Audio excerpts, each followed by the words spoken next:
Good evening. Welcome to South Asia Newsline. I'm Lipakshi Khurana. Here are the top stories we are tracking for you on Monday, the 11th of October. 5 Indian Army personnel killed during counter-terrorism operation in Jammu and Kashmir. Lack of infrastructure forces school students in Pakistan-administered Kashmir to study in open. And Taliban will be judged on deeds, says US after candid and professional talks.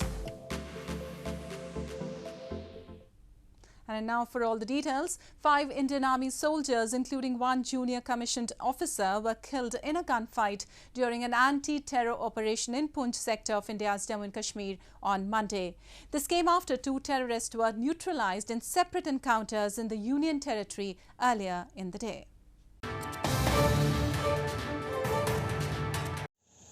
5 Indian Army soldiers were killed in an encounter that broke out during an anti-terror operation in Poonch sector of India's Jammu and Kashmir on Monday. The operation was launched in a village in Poonch in the early hours following intelligence inputs about presence of terrorists. An encounter ensued after terrorists opened heavy fire on the search parties, resulting in critical injuries to 1 junior commissioned officer and 4 other soldiers. All of them succumbed to their injuries. Operations were still underway in the area till the last reports came in. This came after police informed that 2 terrorists were neutralised in separate encounters in Anantnag and Bandipora districts of Jammu and Kashmir early on Monday.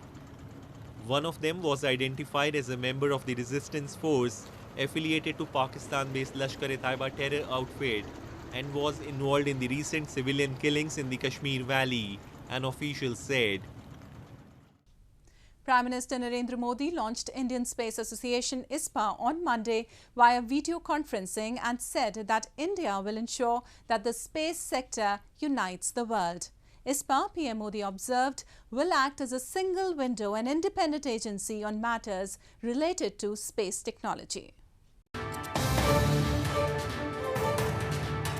Indian Prime Minister Narendra Modi gave a renewed push to privatization in the Indian space sector during the launch of the Indian Space Association ISpA on Monday via video conferencing, and he also interacted with representatives of the space industry on the occasion. ISpA is the premier industry association of space and satellite companies, which aspires to be the collective voice of the Indian space industry. The agency will help in making India self-reliant, technologically advanced and a leading player in the space arena. ISpA, Prime Minister Modi observed, will act as a single window and independent agencies on matters related to space technology. Private sector को innovation की आजादी, दूसरा सरकार की enabler के रूप में भूमिका, तीसरा भविष्य के लिए युवाओं को तैयार करना और चौथा स्पेस सेक्टर को सामान्य मानवीय की प्रगति के संसाधन के रूप में देखना। इन चारों पिलर्स की बुनियाद अपने आप में असाधारण संभावनाओं के द्वार खोलती है। India directed its space agency ISRO, Indian Space Research Organization, to open up its launch facilities for the private sector and said that the role of the government will be more of an enabler and aggregator instead of an organization on its own. Along with ISRO, ISPA's founding members will work on the issues of policy in the space sector, building space economic hubs, incubators and capacity building. The 13th round of talks between Indian and Chinese military commanders to resolve a protracted standoff in eastern Ladakh have broken down, with both sides blaming each other on Monday for the failure to make progress. India's Defence Ministry, in a statement, said the Indian side pointed out that the situation along the line of actual control had been caused by unilateral attempts of China to alter the status quo and were in violation of bilateral agreements.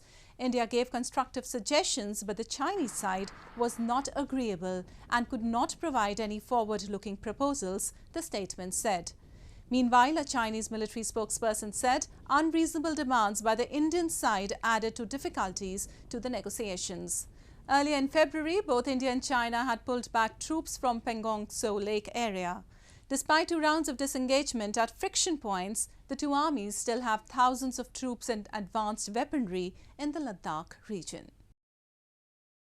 Moving on, the persisting condition of poor educational infrastructure in Pakistan-administered Kashmir has created a worrisome environment for students in the illegally occupied region. Young children in Chakothi are forced to attend their classes under open sky in the absence of classrooms, as the only school in their area was damaged years ago in an earthquake.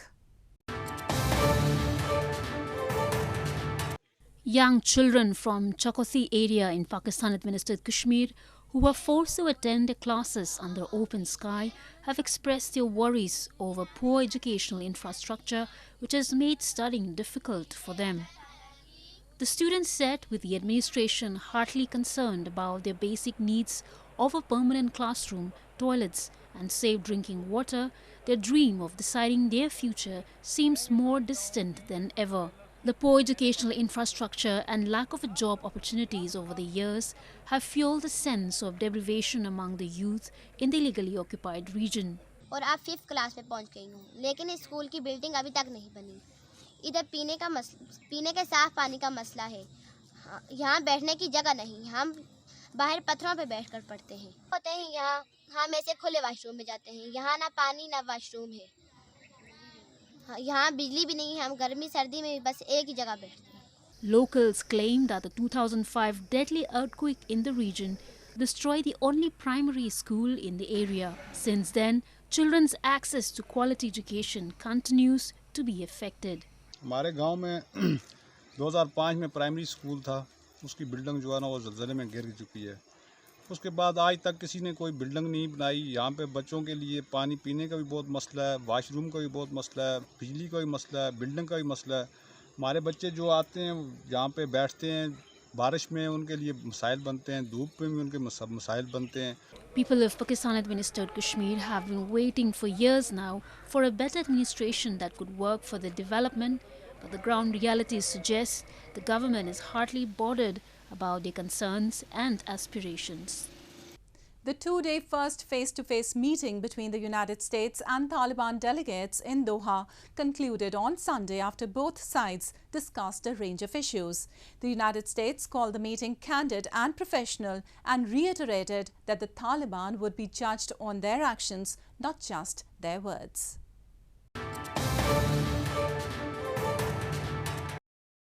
The United States said on Sunday the first face-to-face meeting between senior US and Taliban officials in Doha since the hardline group retook power in Afghanistan was candid and professional, and that the US side reiterated that Taliban would be judged on their actions and not just their words. State Department spokesman Ned Price in a statement said the US delegation at the weekend talks focused on security and terrorism concerns and safe passage for US citizens, other foreign nationals and Afghan partners, as well as on human rights including rights of women and provision of humanitarian assistance. Meanwhile, the Foreign Ministry in Kabul said the 2-day meeting went well and welcomed the US offer of humanitarian assistance and added local authorities would facilitate and cooperate with aid groups, but it should not be linked to political issues. The United States and other Western countries are grappling with difficult choices as a severe humanitarian crisis looms large in Afghanistan. They are trying to work out how to engage with the Taliban without granting the group the legitimacy it seeks while ensuring humanitarian aid flows into the country. And more on news from Afghanistan. The economic crisis is among the biggest challenges facing the Taliban since they took control of Afghanistan in mid-August. As Afghanistan teeters on the brink of economic collapse, some residents of capital Kabul say they are struggling to make ends meet. Many Afghans now unemployed are selling their possessions to pay for ever scarcer food. Residents in Afghan capital Kabul facing soaring prices are concerned about more possible economic and social problems under Taliban rule. As Afghanistan teeters on the brink of economic collapse, some residents said on Monday that they are struggling to make ends meet.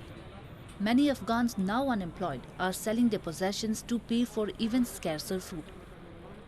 روزگار ما بسیار در فقر است فهمیدی بود دوران دیگه که بود ما وظیفه داشتیم در شرکت آب مدنی کار میکنیم روزگار خوب بود کرای خانه میتیم بودجه میتیم فعلا صفر شده دیگه در خانه هم چیزی نیست دیگه فقر نزنیم تو کراچیگه که خریدیم کار میکنیم غریبی بچه که ما خسته مفروشه و پو خانه مفروشیم چیزا. The departure of US-led forces and many international donors robbed the country of grants that financed 75% of public spending, according to the World Bank. دیگه صنف 7 مکتب هستم به خاطر که طالبان نمیمونه از صنف 6 به بالا مکتب یک دوله جور کردیم که دینمی کار میکنم تا 60-70 روپیه نمیره چیز میشه نان میبرم خانه پدر بیکار است. International officials are preparing to fly in cash for the needy while avoiding financing the Taliban government, reports suggest. The emergency funding aimed at averting a humanitarian crisis in the face of drought and political upheaval could see US dollar bills flown into Kabul for distribution via banks in payments of less than $200 directly to the poor, with the Taliban's blessing, but without their involvement. Sri Lankan President Gotabaya Rajapaksa on Sunday emphasized that he is committed to protect the country from any recurrence of acts of terrorism or religious extremism. Addressing a ceremony held in capital Colombo to mark the 72nd anniversary of the Sri Lankan Army, Gotabaya urged all Sri Lankans to extend their support to move forward the country in the correct path under the notion of one country and one law without corruption. He assured that steps would be taken to amend the constitution and introduce a new electoral system as promised to the people. The president noted that although the economy had fallen due to the COVID-19 pandemic, a large number of works have been done for the benefit of the people during that period. The Sri Lankan Army was established in 1949 and consists of 25 infantry, support and service regiments. Women in India's western Gujarat state performed a special dance, balancing brass pots on their heads to please and thank goddess Umia as part of the celebrations of the ongoing Hindu festival of Navratri on 9 nights. Devotees believe that whatever they ask for during the festival, the goddess fulfills their wish. Donned in colourful traditional dress, women in Surat city of India's western Gujarat state balanced brass pots on their heads as they danced in coordinated movements in circles to mark the ongoing Navratri or 9 nights festival on Sunday. The unique dance signifies gratitude to the Hindu goddess Umia, the clan deity of the regional agrarian and landlord caste in Gujarat. Devotees believe that whatever they ask for with a pure heart, the goddess fulfills their wish. And in turn, to please the goddess, they dance with this ritual near her temple. पिछले 25 सालों से उमिया धाम के अंदर ऐसे परंपरागत प्राचीन गरबा सब बहनें सिर पे मटका लेके गरबा ले रही है। हमारी माँ उमिया का एक हमारे ऊपर आशीर्वाद है कि सभी बहनें सिर के ऊपर मटका लेके प्राचीन गरबा कर रही है। Meanwhile, devotees continued to throng temples across the country in large numbers on Monday to mark the 5th day of the festival, dedicated to several incarnations of Hindu goddess Durga. During this period, Hindus offer special prayers and also observe fast to please the goddess and also refrain from taking alcohol, meat, onion and garlic in food. Well, that's all we have for you from South Asia this evening. Now, our viewers can watch the show on SouthAsiaNewsline.com. You can also visit us on Facebook.com/SAsiaNewsline and follow us on Twitter @SAsiaNewsline. That's all in tonight's edition. We'll see you same time tomorrow.